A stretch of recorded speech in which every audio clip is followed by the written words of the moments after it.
Welcome, folks, to an edition of the Afterthought here. I'm your boy Z the Real, and this video goes out to the video gamers because I'm a big Dragon Ball Z fan. For the this is basically my roster prediction for the new Dragon Ball Fighters Z, and this is just who I think is going to be on that game. It's going to be featured to me. If they're going to do 3 versus 3, it has to be at least 35 characters max, 35 to 40. But that's just what I feel. I know it's Arc Systems. And yeah, I mean, they normally do smaller rosters for a lot of their games, such as Blaze Blue and Persona 4 Ultimax. But remember, the last Guilty Gear game that came out for the Xbox 360, you had Xbox Live, not talking about Exert, that had quite a few characters in it. But if you're going to do 3 versus 3, it has to be a large roster. It just can't be just 20 some characters. That's too low for a 3 versus 3 style. Because remember, this game is taking a lot of the features, a lot of elements from Marvel vs. Capcom 2 or Marvel vs. Capcom 3. Because remember, in those games, it was at least 56 characters. I think Marvel vs. Capcom 3 or Ultimate Marvel vs. Capcom 3 had 40 some characters or 45. But Marvel vs. Capcom 2 for its 3 versus 3, and plus it's cartoonish like this is. Okay, this Dragon Ball Z Fighter Z from Arc Systems, I mean, they've developed a lot from the anime, okay, the actual show. A lot of these characters were hand drawn.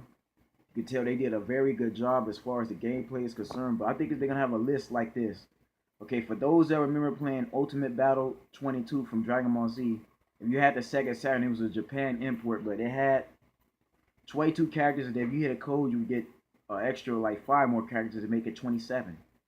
But it's gonna be a roster list something like this, as you can see. Here you see basically the initial cast of the Dragon Ball Z roster, from the Sand Saga, basically the Frieza Saga, all the way until the Majin Buu Saga. This is the characters it featured. I think that's what this Dragon Ball Z Fighter Z is going to focus on. And I'm going to tell you off the bat now, I don't expect none of the Dragon Ball Z super characters to make too much of an appearance. Okay, but for anybody that's played a lot of Arc System gaming, a lot of them basically go by, they base their storylines, they basically rosters based on an arc, based on a chapter, okay, based on a certain series, okay. Basically, for example, Blaze Blue, when the first Blaze Blue game came out, it focused on only a certain few characters of the storyline. Then when Chrono Phantasmal Extend came out, then you got to see more characters added, such as Hosmo was added on there. You had Tsubaki added on there. You got more characters. Then Chrono Phantasmal added more characters on there. Okay, and then Search, of course, now we got Search Adventure. There's an even larger roster. So I think that's what Arc Systems is going to do. They're definitely going to make this in the series. Dragon Ball Fighter Z is only the beginning. Okay, so I don't expect any of the super characters to be added on there. Like Hit, I definitely don't see him on there. He's too into the future. Dark Goku is a Kaioshin. I don't see him on there. Okay, they're not going to add Reese on there because Reese is actually, he's not really a fighter. He's just there to support Beerus. Now, Beerus, I could actually see being added on there, but as a boss character, because Beerus, remember, is a god character. Okay, not even Goku in his god form was able to defeat Beerus in the movie. But he's definitely, I could see Beerus added on there, but he might be just a boss character. They want to see what they do with him. Or they just might make a brand new boss character entirely. They just may be a new exclusive character added to this game, but that's the only character from the Dragon Ball Z Super Series added on there, because Beerus is a part of the movie Dragon Ball Z Battle of the Gods. Okay, so if it's Fighter Z, they're gonna stick to just the Dragon Ball Z series. They're not gonna add too much of the super characters. I don't see no GT characters added. Period. Because remember, Dragon Ball GT is not really that popular as far as the Dragon Ball series. I mean, yeah, characters like Baby, Super 17, those are popular characters, but and even Pan, she's a popular character, but she doesn't really make too many Dragon Ball appearances. Remember, games like Tenkaichi, Raging Blast, those type of characters. There's only very few GT characters are included in that game, like Omega Shenron. Okay, but even then, I don't see him added in here either. So I don't see too many GT characters. You're definitely not going to see any Dragon Ball original characters. Just Goku as a kid. A lot of those characters will not be added on this game. From what I'm seeing and from what I'm looking at, is they're going to focus on just the Dragon Ball Z universe entirely. Okay, so this is just my roster list, and I'm going to go in order from just the first from what we already have confirmed, from just the 7, Goku and Gohan, of course, added on there. You got Vegeta, you got Trunks has just been confirmed. He's gonna be added on there. They had to add future Trunks, as you can see from the screen. Majin Buu, and then Cell and Frieza. Now, based on this particular list, because a lot of this list, like I said, I think they're gonna base a lot of these characters from Ultimate Battle 22, and I'm just gonna go in order, and then I'm gonna add some other characters that I think will also make an appearance. Okay, so first on the list, I gotta add Piccolo. Again, Piccolo is a Z fighter. He's an original. He's been in every Dragon Ball Z game that's ever thought of. They're gonna add him on there. Krillin, of course, you can't forget about Krillin, because Krillin has the destructive disc, and even though he's a human, he's still, like I said, he make for a great support character. Okay, because in this game, you're not gonna expect them to add too many overpowered characters. They're gonna balance this game a lot. Because remember, in the Marvel vs. Capcom series, there's a lot of characters who's weaker than other characters. In Marvel vs. Capcom series, characters like Magneto, Sentinel, Captain Commando, Chun-Li, not even Chun-Li, no, but even in Storm, those type of characters, Iron Man, those were overpowered characters. But then you had your mid-tier and your low-tier characters. So characters like Krillin will be a low-tier to mid-tier. Tien is next on the list. He's definitely got to be in there because he's a Z fighter. So Piccolo, Krillin, Tien, they go with Gohan, Goku, and Vegeta. Okay, they paired up with them in the series. Okay, so they're gonna keep it original. Android 18 will definitely make an appearance. She's next on the list only because Android 18 has played a significant role in the whole entire story. Okay, yeah. After the Cell saga ended, she later on basically fell in love with Krillin. Krillin stayed persistent. She fell in love with him, and then they got married in the Buu saga, and they eventually had a baby down the line. So and plus 18 appears in a lot of the other movies. Okay, such as when Broly returns the second time. She I think in both Broly movies after the legendary Super Saiyan 1, she appears in both of those. So 18 is definitely considered a Z fighter. Yeah, she could be an antagonist, but she was also later on their side eventually. So that's why 18 is she's gonna make an appearance. And plus, there's not too many female characters in the series anyway, so they gotta add at least a couple of female characters.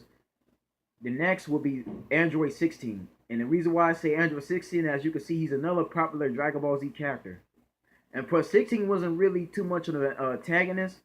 I mean, yeah, 17, 18 basically activated him, but he was basically kind-hearted. He was different from 17 and 18. He really wasn't really a violent character. And even in the series, he basically befriended the Z Warriors. Bulma, Krillin, so they took him under their wing and they made him a Z fighter. Bulma basically pretty much reprogrammed him and took off the bomb that Gero had him to suicide and destroy the Earth and destroy Goku in the process. So that's why 16 is added into this game. But so he could actually go both ways, but he's not really what Dr. Gero portrayed him to be, so that's why he has to be on there. And plus, Android 16 is a large fighter that Arc System uses. Characters like the Red Devil, the Red Devil from Blaze Blue. Characters like him, Iron Tiger, they're known for using large characters like Majin Buu. So 16 definitely goes into the game. Next, we got Supreme Kai. Again, Supreme Kai played a major role in the series. He's a very unique fighter. He's very strong. Roughly, you could say Goku would have had a rivalry with Supreme Kai. Those two test each other in the series. And in the opening of Majin Buu saga, that's why he goes into the series, because he ties it to the Buu saga. So I can definitely see Supreme Kai in there. Deborah. Okay, Deborah, like I said, he's a Demon King character. He's a sword fighter. He's very unique in his style. Okay, he's a flame type. He's a very unique fighter. He can mix it up with Deborah. And remember, in a lot of the other Dragon Ball Z games, Deborah is very skilled. Okay, if you could use Deborah, you have a very good chance of winning a lot of those matches. That's why I can see Deborah in here, because of just how evil he is. Deborah represents what Arc System like. They like those dark, crazy characters. And Deborah's wish was to go to hell anyway. So that's why he fits in. And plus, he's a villain.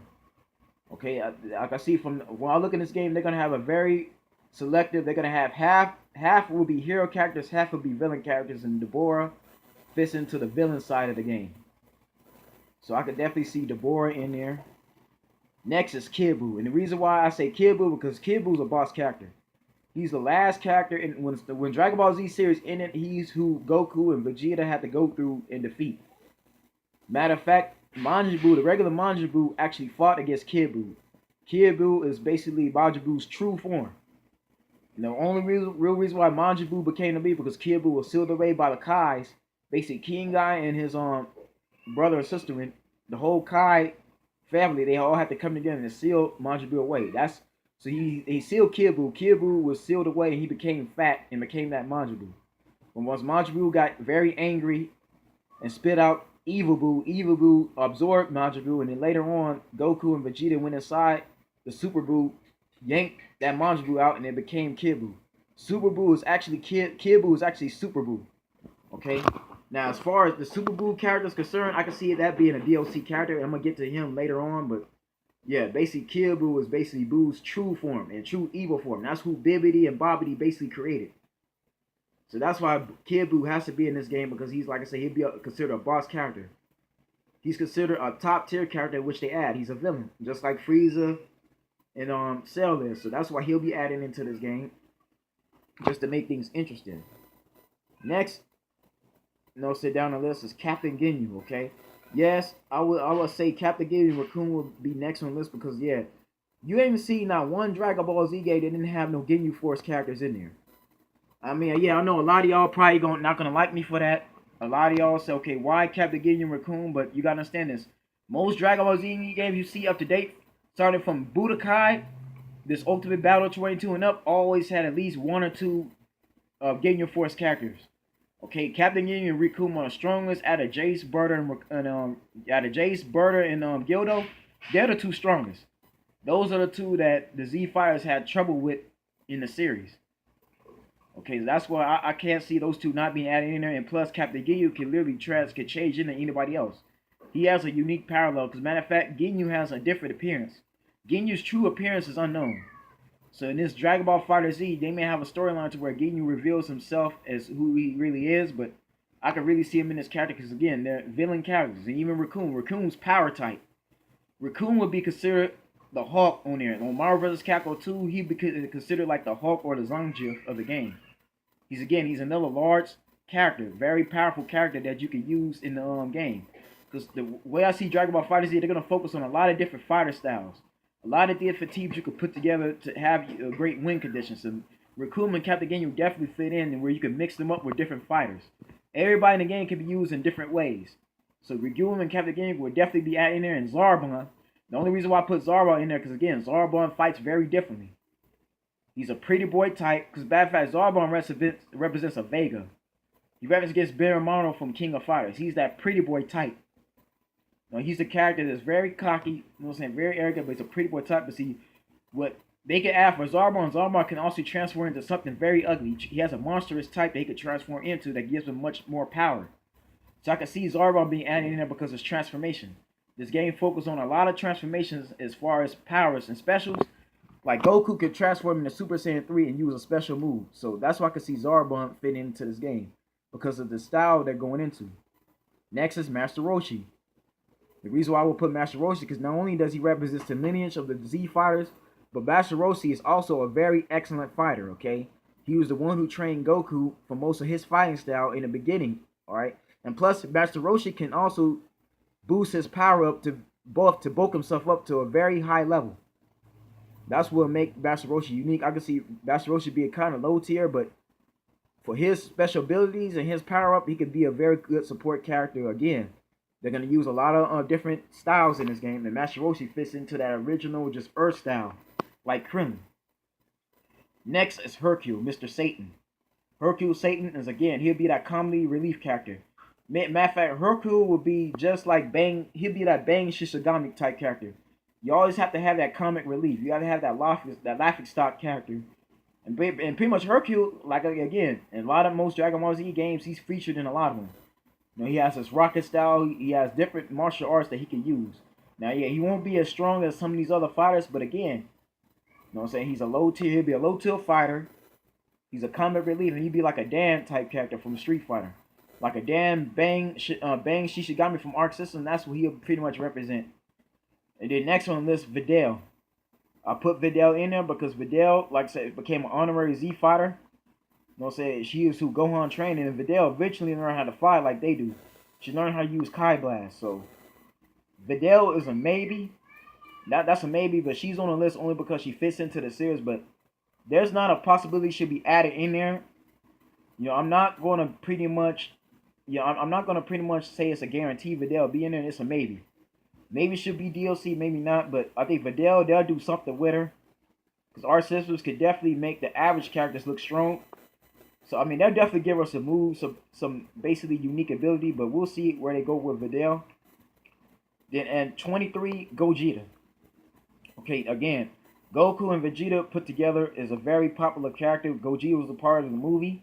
And again, I can see a lot of movie characters being added into this game, which I'm going to get into next, starting with Gogeta. They're going to add the movie characters in them. Like I said, Gogeta will definitely be a character. I could definitely see him being a boss character in the game that you got to go through when you get to where near the ending of the story mode or arcade mode or whatever. But yeah, Gogeta, because I don't see Vegeta in there. Gogeta is much stronger than the Vegeta. Okay, yeah, I mean, even though people could roughly say they're the same type of people, Gogeta to me is just much stronger than Vegeta. And plus, Gogeta can have a rivalry with Gotenks on here, which I mentioned earlier, Gotenks. Okay, like I said, Goten and Trunks, they'll be in a Gotenks form, but Gogeta, you could definitely have a rivalry with them as far as this is basically father versus sons. That's definitely a rivalry you can put in this game. And plus, again, Gogeta uses a unique fighting style that's different from Vegeta. So I could definitely see Gogeta, not Vegeta, but Gogeta is definitely be added into here. Next is Broly. Okay, they got to have Broly in here. Broly will be considered, he represents the true villain.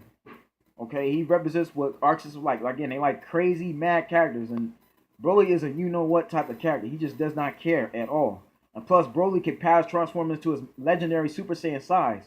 Again, they use these bulked up characters. They can use him in his regular Super Saiyan 2 form, or he can just boost up when he's just bulked up in one of his movesets. So Broly will definitely make an appearance. Next, at 25, I have Bojack. And again, Bojack is a movie character. Bojack, like I said, he's very different, but he's extremely strong. Matter of fact, if the Z Fighters not defeated Bojack in the movie, if Team Gohan, if Gohan was able to defeat Bojack, Bojack would eventually travel to Outworld to go to other world to just see Goku.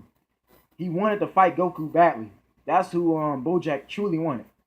And again, he was something that the Kais had sealed away. They broke the seal and he was released. But Bojack is extremely strong. Okay, he's a very dark, crazy character that Arc System represents. And again, you know what I'm saying? His transformation can transform into his green skin. He powers up like the Hulk. Okay, his green, he's basically if the Incredible Hulk was to go into the Dragon Ball Z universe, that's pretty much what Bojack would represent. So I can see him definitely making an appearance in here. Next is Janemba. Okay, again, Janemba is a very, very popular villain. He's what a majority of people uses on Tenkaichi is they use Janemba.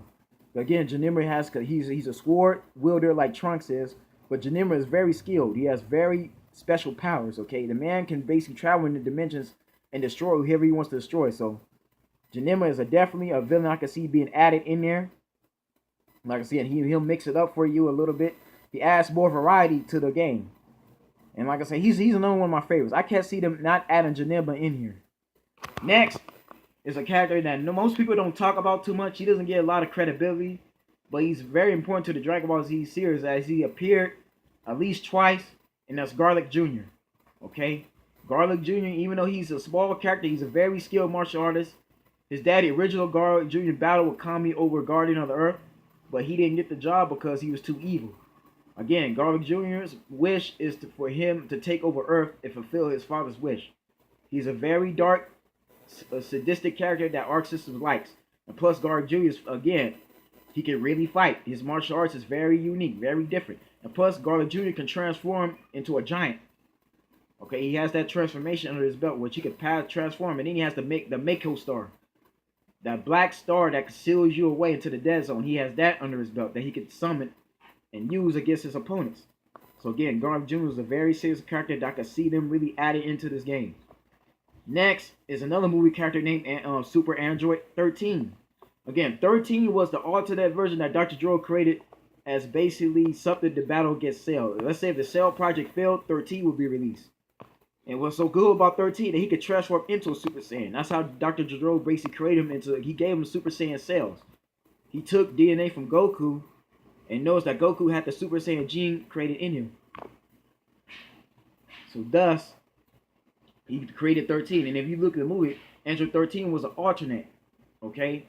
In the system, he appears, but the Z Fighters defeat him eventually before the Cell Saga just started. But yeah, 13 could definitely be in here, and he's very different from 17. Tell you that now. And then he's like I say, he's very cool in appearance. You know, he represents a trucker. To me, he's like basically a Terry Bogard. For those that play King of Fighters and played the Capcom versus SNK, you know who Terry Bogard is. That's who Android 13 pretty much reminds me of. He's like that Terry Bogard. And Terry Bogard was badass in those games. So I can see him adding in there because, like I said, 13 is like I said, he doesn't care, man. He's ruthless. He talks a lot. He fits into their because remember, Arc Systems, their games are very explicit content. Okay, they use foul language on there. A lot of those characters cuss, and that's what 13 pretty much represents. That trash talker they have in that game. So I can see 13, and plus 13 moves could be where he transfers into a Super Saiyan, where he gets bulked up and starts beating you down using his transformation. I can see that being added in there. At 29, Cooler. I can't see them not adding Cooler in there. Okay, Cooler, like I said, very unique. Very different from Frieza, actually. But Cooler has different fight styles that he can use, okay? And again, Cooler can use his metal form if he needs to. Okay, that second transformation. Because to me, I can see Cooler either them having him in the second transformation or having him in that first transformation. They can use either way with Cooler. They can mix up with Cooler. I can see Cooler in his second transformation only because that's his strongest form. Like Frieza in his gold form, and I think when Cooler transforms, he could transform into his mana form and use a very powerful move. But again, Cooler will definitely be added into this game. I don't see why not. I mean, they might not add Cooler in. They might. I would love to have Cooler in. That's a wish list for me. Okay, next. Again, this is another unique character that doesn't get a lot of credit, but he's very, very different. He's a very basically strong fighter. That's Tapion. Okay, Tapion is in the Hindengarn movie when they have to seal away that Hindengarn dragon. Again, if it wasn't for Tapion, there would be no future Trunks. Again, Tapion's fight style. Trunks learned a lot of his skill sets from examining Tapion. Remember, in the movie, when Tapion basically leaves and goes to his universe, goes to his homeland, he basically gives Kid Trunks that sword. What Future Trunks, the sword Future Trunks uses is used from Tapion. Now, Tapion might be a DLC character, but again, he's a very unique fighter. Okay, he could be a very good support character, and I can see him pairing well with Trunks in this game. So that's why I see Tapion being added in here, because again, he falls into the Z Fighter universe. Matter of fact, if those that watch the movie Tapion's in, when you get to the last scene before the credits end, you see a glimpse of Future Trunks appearing with Tapion's Z sword, basically defeating Frieza and King Cole. So that's why I can see Tapion add in here, because he adds into the storyline. Next. Okay, these are going down to my DLC exclusive characters. Is Bardock. Okay, again, he's a part of the movie character. He's Goku's father. And Bardock has the ability to get transformed into a Super Saiyan like Goku did. Bardock is very unique. He's very different as far as his techniques goes. He might be added in here. Again, the next DLC character I can see Super Buu, because Super Buu, like I said, he has different forms he can appear in. They could give Super Buu different skins. They could give him the Gotei skin. They could give him the Gohan skin. You could give Super Buu bitty type of Buu sets. So again, Super Buu might be a DLC character, which I could definitely see them adding him in there. Because again, as far as just the regular roster, the initial roster, I can't see Majin Buu, and then I can't see them having 3 different Boos. Okay, that takes up space. That takes up character slots. If anything, if you're gonna add another type of Buu character, add him as a DLC. They already got Majin Buu in there as it is. Kid Buu, like I said, he could be a boss character because like I said, Kid Buu and Majin Buu actually face against each other. You know what I'm saying? Without Kid Buu, like I said, Super Buu is actually Kid Buu. Because remember, when the Goku and Vegeta went inside Super Buu's body, they pretty much, once they yanked out Majin Buu, Super Buu turned into Kid Buu. Or what they might actually do, instead of having Kid Buu, they add Super Buu in there, but and one of Super Buu's moves will be Kid Buu, him transferring into Kid Buu and doing that his spirit bomb type of a move. Because Kid Buu has a move like Goku where he powers into a large ball, but it destroys the earth. That's what they might give Super Boo. If they don't have Kid Boo, they're gonna have Super Boo, but they're gonna have Super Boo transforming into Kid Boo when he gets really angry into his ultimate level. So again, they might or might not have it like that, but knowing Arc System, that might just happen. But again, I can see all three Boos being in there, but as far as the initial roster, one of them will have to be a DLC character. And that's why I see Super Boo being DLC. Next is Hindegarn from Tapion. I mentioned Hindegarn is a very large character that Arc System uses. Hindegarn could be, they could give Hindegarn